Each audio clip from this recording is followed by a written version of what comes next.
Hey there, today we're taking a look at Valorant running on the AMD Ryzen 5 5600U. Now this is running on the ACEMAGICIAN mini PC. Now, this is paired with 16 gigabytes of RAM, and you're looking at the game currently running with the lowest in-game graphics settings, and the system is set to its default 15 watt TDP. Now this chip on practically any system that you get it is going to have a stock TDP of 15 watts. Some systems will actually let you adjust the TDP up all the way up to 30. Some of them will even let you go all the way up to 45 watts, though there are very few systems with this specific chip that will actually be able to handle that type of TDP, and at that point you're pretty much at the performance level of a 5600H. But at the stock 15 watt TDP in this type of title, it is pretty much the best case scenario for it. Reason being is that Valorant is not really a game that stresses out your GPU. It really is very single threaded, at least in terms of what the game itself will utilize. You will see that the CPU utilization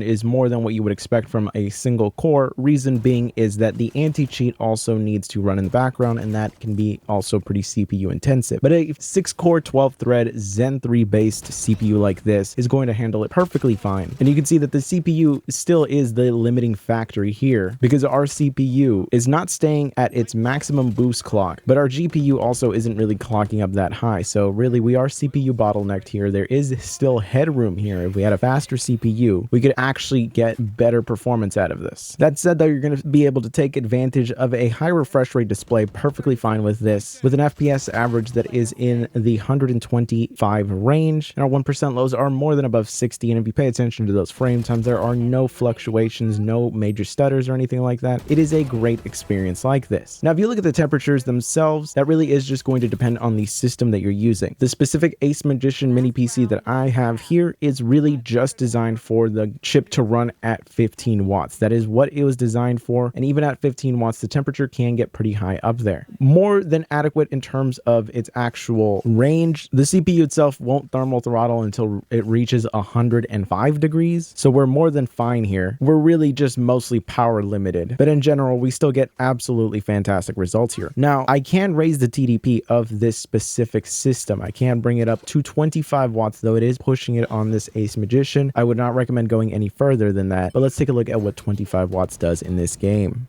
So at 25 watts, what we really see the biggest increase here is just in terms of our overall average, with us now being able to go all the way past 165. So if you have a display with 165 hertz, you're going to be able to fully saturate that. And our 1% lows in a lot of areas, while they look really, really good at the end of the actual games, it ended up being noticeably better than where it was before, but not by a significant margin. But in 1% lows, it just becomes far more noticeable when you see improvements there. So in general, the bump in the average and in the 1% lows does make the experience overall better. That being said, the temperatures that we're reaching now are pretty much getting to a territory where I personally am not comfortable with. It doesn't necessarily seem like the ACEMAGICIAN itself actually has a bad cooling system. It seems like they get very, very conservative with the speed of the fan itself. It's really once it starts to get into these higher 90-something degree temperatures that it even starts to ramp up. Now, I haven't messed to see if there is any